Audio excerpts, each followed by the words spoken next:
En el nombre del Padre, del Hijo, del Espíritu Santo. Amén. Continúa, divina voluntad, rendando nosotros. Virgen Santísima, acudimos a ti y nos ponemos sobre tus rodillas maternas para que tú nos guíes en este caminar hacia donde Jesús nos llama y Él pueda hacer desahogo de su fiat divino en nosotros. Amén. En nombre del Padre, del Hijo, del Espíritu Santo. Amén. Bueno, vimos cómo Dios sale de sí y con su primer fiat crea todo el universo y en particular y especialmente al hombre, porque Él quería participarle todo lo que el hombre pueda contener por gracia, participarle Dios por naturaleza. Y el fundamento o el objetivo era que el hombre le diera la correspondencia de amor, lo glorificara y establecer todo el centro de su vida pues en Dios mismo y así poder ser divinizado. Y pues Dios también tener su morada aquí en la tierra de la humanidad del hombre. Pero vimos cómo el hombre peca y se rebaja de esa condición de hijo de Dios, donde era todo perfecto, todo santo, y las potencias de su alma, su memoria, inteligencia y voluntad, donde estaban al unísono con Dios, pues quedan debilitadas, quedan enfermas, quedan heridas por el pecado. Entonces pierde esa unión con Dios, se rebaja a siervo, pero dentro de su providencia divina, Dios dice, Dios decreta que Él tiene que venir a reinar en el hombre. Y para ello, pues Él interviene a lo largo de la vida. Si Dios no hubiera intervenido, entonces pues se hubiera extinguido la humanidad unos a otros por el pecado. Y eso lo vimos en la charla pasada. Vemos cómo Dios dirige al hombre. Y Él nos dice que pues cada 2000 años purifica la humanidad. Esa primera purificación la vimos que fue con Noé mediante el diluvio. Y esta segunda purificación viene siendo con la redención de nuestro Señor Jesucristo a través de su preciosa sangre, con su muerte y su resurrección, para de allí partir y de nuevo elevarnos hacia el estado original de cuando el hombre fue creado. Entonces vamos a ver ahora esta parte del Nuevo Testamento. Aquí vimos en la historia cómo Dios desde esa caída empieza a llevar al hombre primeramente a conformarlo en un pueblo donde Él empieza a reeducar, a reordenar. Y todos estos hombres que vimos la vez pasada, ellos en cuanto obedecieron, cumplieron la voluntad de Dios, en el exilio, Dios da una serie de mandamientos que son su palabra, su voluntad, lo que el hombre tiene que hacer para reordenarse, para no caer y no degradarse. Este decálogo tiene su cumplimiento hasta el día de hoy. O sea, ni una palabra de Dios que sale de sí se cancela o se deroga, sino que, como veremos, Él viene a perfeccionarla. Para ello, bueno, pues siempre está asistiendo a ese pueblo que conformó por medio de Abraham, de Isaac y de Jacob, y envía a sus profetas. Ellos les recuerdan que va a venir un Salvador. Y en el Salmo 72, que es muy hermoso, del 4 al 17, podemos ver cómo esperaban a ese Dios. Y dice que Él hará justicia a los humildes del pueblo, que salvará a los hijos de los pobres y aplastará al opresor, que durará tanto como el sol, como la luna de edad en edad, que dominará de mar a mar, que ante Él, ante este Salvador, se doblará la bestia. Todos los reyes se postrarán ante Él, le servirán todas las naciones. Recordemos que los reyes, pues el mismo pueblo de Dios lo pidió, ¿verdad? Antes no existían reyes, pero ellos pidieron. Entonces viene aquí también la época de los reyes, pero pues estos reyes fueron sometidos por el Imperio Romano. Cuando viene Jesús, viene en ese en torno de un imperio donde el emperador romano permitía que estuvieran los reyes siempre y cuando hicieran la voluntad del imperio, de verdad, bajo sus leyes, bajo el cobro de sus impuestos. Si no estaba de acuerdo el imperio, pues eran destituidos y se nombraban otros reyes. Bueno, nos sigue diciendo el Salmo que Él, el Salvador, librará al pobre, al desdichado y al que nadie ampara. Se apiadará del débil y del pobre. El alma de los pobres salvará. De la opresión, de la violencia rescatará su alma. Su sangre será preciosa ante sus ojos.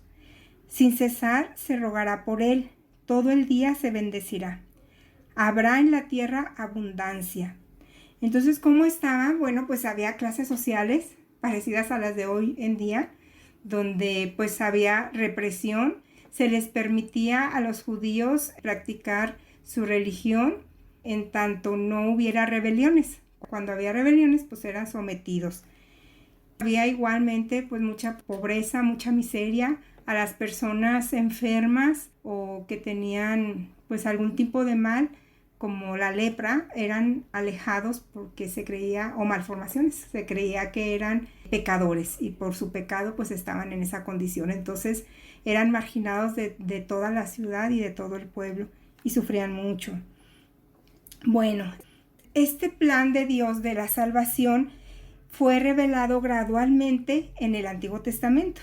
Particularmente lo vemos en las palabras de Isaías en 7:4, donde nos dice que el Señor mismo dará una señal, y esta es: la Virgen concebirá a un niño, a quien llamará Emmanuel. Entonces ya estaban en la espera, ya estaban en esa efervescencia, en ese auxilio, en ese pedirle a Dios que viniera a liberar ese Salvador del pueblo de la esclavitud. Entre ellos pues estaba la Virgen María, que también estaba pidiendo al Salvador, estaba San José también, que estaban pidiendo a ese Mesías, que viniera, ese Redentor. Y nos dice Jesús en el volumen 15, en abril 14 de 1923, de los libros de la sierva de Dios Luisa Picarreta: para hacer venir la redención y disponer a las almas a esto, hice la promesa del futuro Mesías, a fin de que con esperarlo no solo se dispusieran, sino que pudieran encontrar también ellos el fruto redentor de su salvación. Entonces Dios quería que este pueblo pidiera el Mesías y que se dispusieran, ¿verdad?, de corazón. Sin embargo, pues grupos o personas imaginaban al Mesías de la siguiente manera. Por ejemplo, los romanos pensaban que era un líder político que podía provocar revueltas.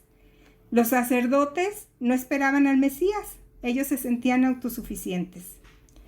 Los fariseos creían que el Mesías se haría presente cuanto todo el pueblo practicase la ley de Moisés. Adicionalmente a los 10 mandamientos, crearon más leyes, eran como 600 y cacho. Entonces los fariseos creían que cumpliendo la ley al pie de la letra, entonces iba a llegar ese Mesías, ¿no?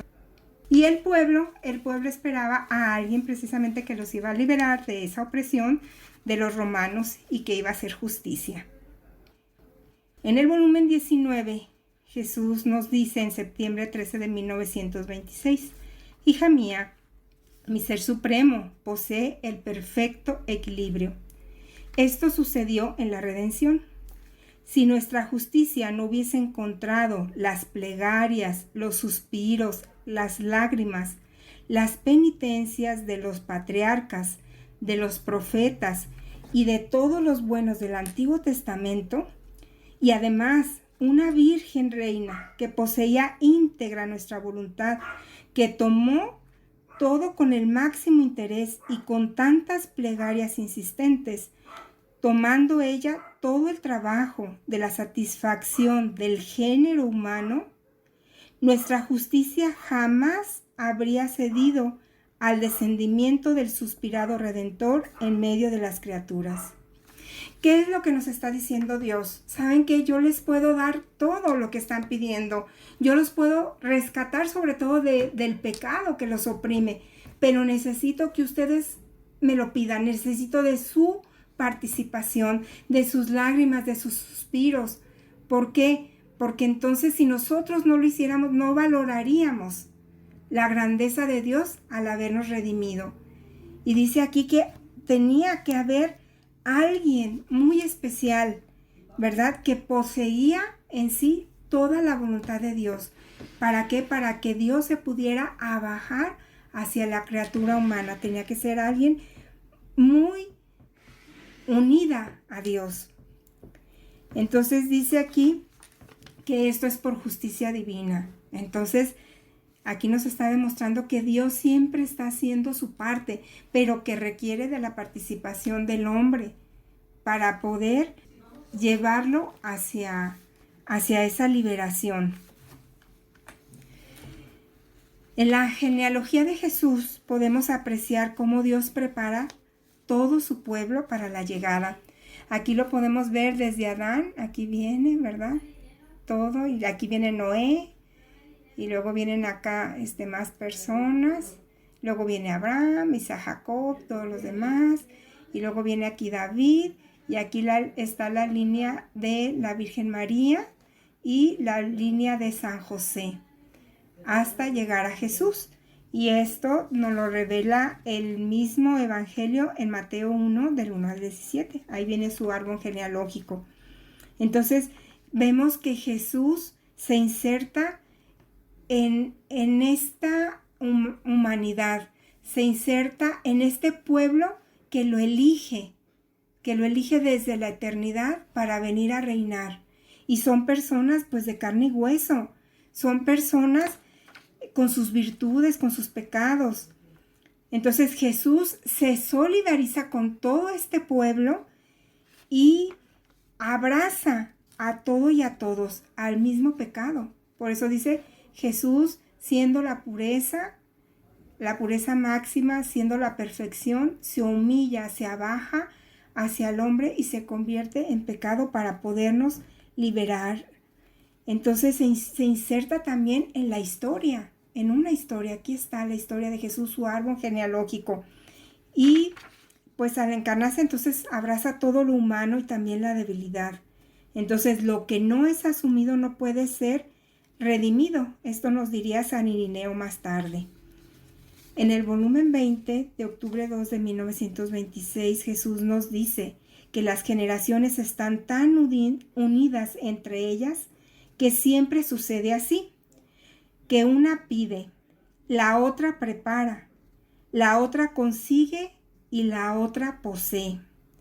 Así sucedió en la venida de mi venida a la tierra para formar la redención. No fueron los presentes los que pidieron, que suspiraron, que lloraron para obtener sus bienes. Estos los gozan y los poseen, sino que fueron aquellos que estaban antes de mi venida.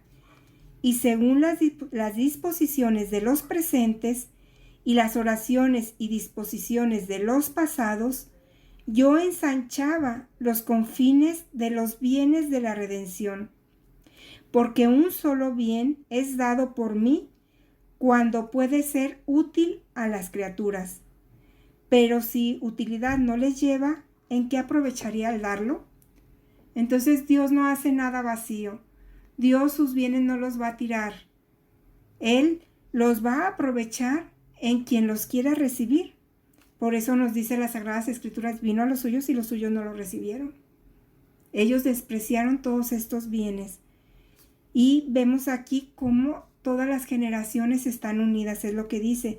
Una pide, otra prepara, otra consigue y otra posee. Entonces Dios nos abraza a todos, en el tiempo también. Y bueno, pues cómo imaginemos, o bueno, más bien esto no imaginemos, esto no lo dice Jesús en el libro del cielo, cómo Él hubiese venido si Adán hubiera pecado.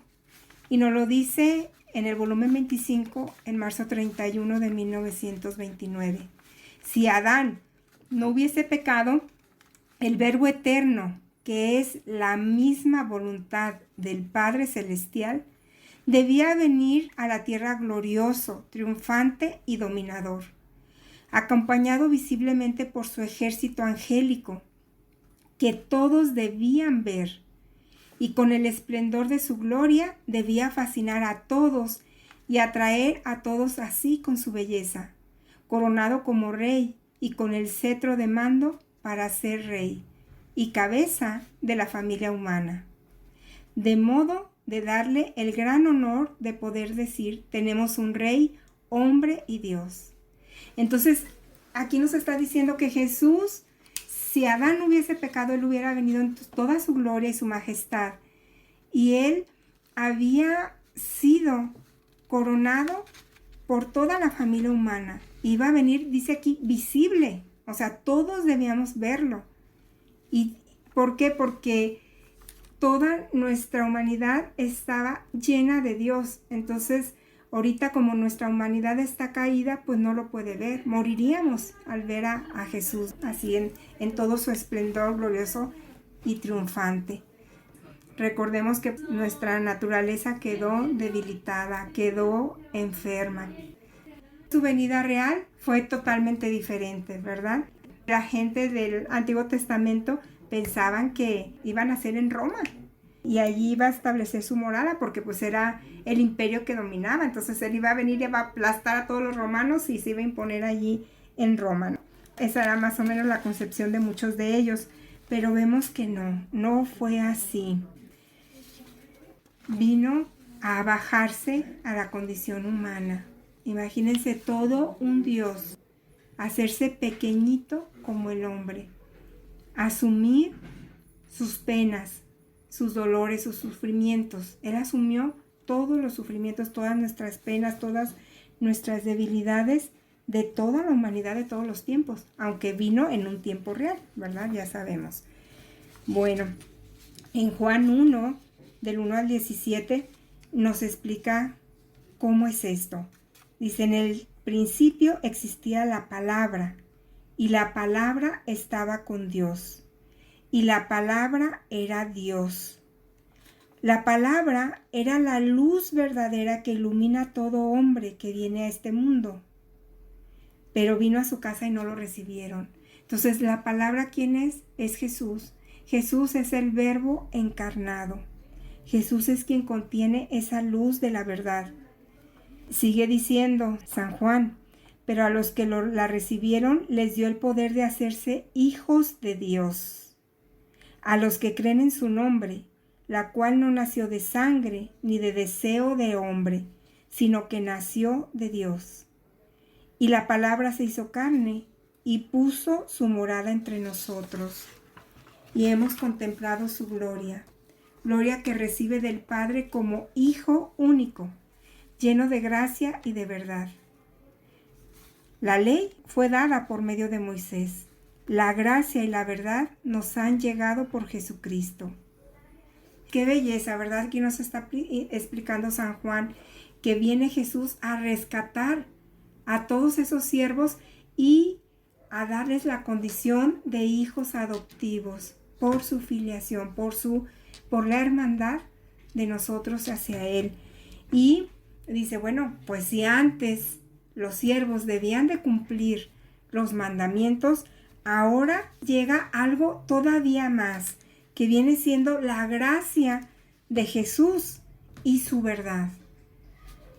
Entonces, Jesús viene a unir lo que el hombre había roto, lo que Adán había roto, en esa comunicación a volverla a restablecer. La humanidad entonces de Jesús, para conseguir esto, fue hecha para obedecer. Obedecer hasta una muerte y una muerte de cruz. Y para destruir la desobediencia. Vemos que el primer pecado de Adán fue la desobediencia. Entonces Él con su vida, su pasión, su muerte, nos enseña que nosotros, obedeciendo a Dios, vamos a conseguir la salvación y el estado de santidad al cual nos ha llamado también. Jesús forma un solo eslabón. Él une las dos voluntades, la voluntad humana y la voluntad divina. Y el catecismo nos dice que Jesús se encarga para salvarnos reconciliándonos con Dios, para que nosotros conociésemos así el amor de Dios. También para ser nuestro modelo de santidad y hacernos partícipes de la naturaleza divina. El hombre, al hacer su voluntad, fuera de la voluntad de Dios, destruye así su parte divina, destruye el orden.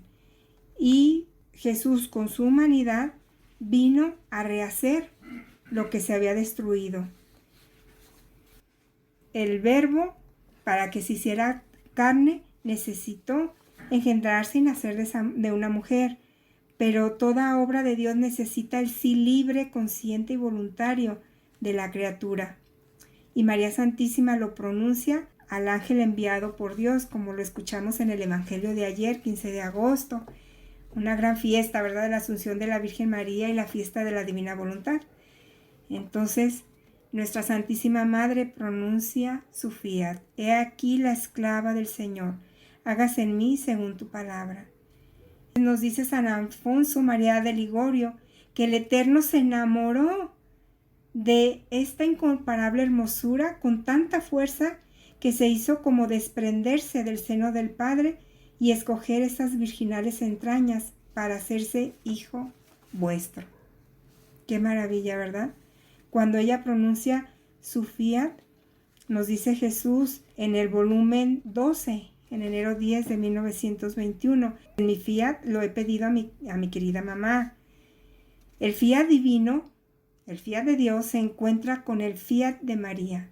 Recordemos que fiat quiere decir hágase, pero ese hágase involucra todo un cambio desde lo más profundo del ser, ¿no? Del ser divino y del ser de Mamá Santísima. Entonces se unen esos dos y forman uno solo. Sigue diciendo Jesús, mi fiat la elevó, la divinizó, la cubrió, sin obra humana me concibió a mí, y sin obra humana me concibió a mí. ¿Por medio de quién? Del Espíritu Santo. En cuanto dijo, fiat mihi, no solo se posesionó de mí, sino también de todas las criaturas, de todas las cosas criadas. Sentía todas las vidas de las criaturas en ella, y desde entonces comenzó a hacerla de madre y reina de todos. ¡Qué maravilla! Ella esperaba al Mesías. Ella, en María Valtorta, dice de chiquita que ella quería ser la sirvienta de la casa donde viviría Jesús. Y miren qué maravilla. Imagínense la impresión de la Virgen María cuando le dice vas a concebir y vas a dar un hijo y le pondrás el nombre de Manuel, que quiere decir Dios con nosotros. Pues vemos cómo se necesita también a San José. Nos dice Jesús que necesitaba él tener un ministro donde debía él resguardar todos los derechos y defender todos los derechos del reino de la voluntad de Dios. Y para eso elige a San José. Nos dice en Sor María Bay que San José en todo fue tentado menos en su castidad. Tenía que ser también una persona muy singular para poder recibir a Jesús, a la Virgen María, cuidarlos. Tenemos allí en ellos el modelo de la familia, de la pequeña iglesia doméstica. Con su obra de la redención, Jesús debía sanar, reordenar la familia humana, dejar las ayudas y medicinas, porque encontró al hombre enfermo, raquítico, ciego, y él tenía que sanarnos. Y nos deja los sacramentos, que son precisamente esas ayudas para cumplir la voluntad de Dios como hijos ya adoptivos, ya no como siervos. Restituye esa comunicación perdida de Adán. Entonces Jesús, con su pasión, muerte y resurrección, también nos da la posibilidad de entrar al reino de Dios. Con su ejemplo lo podemos seguir. Él deja plantada la semilla del reino y nos lo explica por medio de las parábolas. Pero dice, yo no lo podía dar en plenitud porque primero tenía que restaurar al hombre. Deja también a la iglesia para que sea depositaria y administradora de todos estos bienes. Deja la petición del Padre Nuestro y la promesa del Espíritu Santo. Y nos dice, conviene que yo me vaya para que venga el Espíritu Santo y les revele lo que ha de venir y los lleve a la verdad plena. Entonces el reino de Dios ya está, su semilla ya está plantada, pero les dice a sus discípulos que está en medio de nosotros, pero todavía no está completa su obra, todavía no está en plenitud. Con él comienza la última etapa de la historia de la humanidad, en la que Dios mismo ha entrado en el mundo y el poder del demonio se tambalea, y la enfermedad y el pecado y la muerte, signos del poder del maligno, retroceden y van a ser derrotados, y Jesús va a reinar. Nos deja esta iglesia, esta santa iglesia depositaria de tantos bienes, y lo podemos ver cómo fueron las semillas extendiéndose de nuestros primeros mártires después de Jesús, cómo hemos tenido desde San Pedro, aquí están todos los papas en orden, que son los que guían la iglesia visible, con Jesús a la cabeza. Luego viene el semillero de todos los santos que han hecho sus acciones en forma heroica, han vencido el pecado y han supeditado su voluntad a la voluntad de Dios, y Dios les ha otorgado todas las gracias y todo lo que Él ha manifestado en el tiempo en que ellos nacieron y crecieron y estuvieron aquí en la tierra. Y ahora son todos esos santos nuestros intercesores. También tenemos los doctores de la iglesia, que son los que por medio de su magisterio nos están guiando en esta doctrina, en esta sana doctrina, donde Jesús ha depositado todos sus bienes. Por último, quiero terminar con la lectura de ayer de San Pablo, la 1 Corintios 15:27, donde nos recuerda que Cristo resucitó, y resucitó como la primicia de todos los muertos. Así como en Adán todos mueren, así en Cristo volverán a la vida, pero cada uno en su orden. Primero Cristo como primicia y después los que son de Cristo.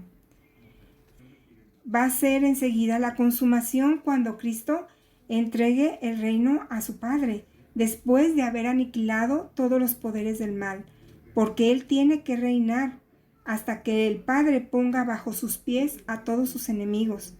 El último de los enemigos en ser aniquilado será la muerte, porque todo lo ha sometido Dios bajo los pies de Cristo. Jesús nos está diciendo con Él a la cabeza de que nosotros vamos a ser resucitados y nosotros vamos a ser también divinizados. ¿Cómo? Por la gracia del Espíritu Santo. Entonces, de aquí, de esta redención hacia adelante, Dios quiere que vayamos subiendo en gracias, subiendo en dones, en carismas, hacia la plenitud que viene siendo la tercera obra de la santificación. Por eso nosotros nos encontramos ahorita en un punto parecido a antes de que viniera Jesús, donde el mal se está sembrando y el bien está suplicando. Por eso nos deja el Padre Nuestro para suplicar: venga a nosotros tu reino y hágase tu voluntad así en la tierra como en el cielo, para obtener el dominio completo de los bienes de Dios, y Dios el dominio completo de aquí de la tierra, porque es un decreto que Él va a venir a reinar. Agradezcamos a nuestro Padre Dios con un gloria para bendecirlo, adorarlo y darle las gracias por todo su plan divino. Gloria al Padre, al Hijo y al Espíritu Santo, como era en un principio, ahora y siempre, por los siglos de los siglos. Amén. En nombre del Padre, del Hijo, del Espíritu Santo. Amén. En la divina voluntad, siempre.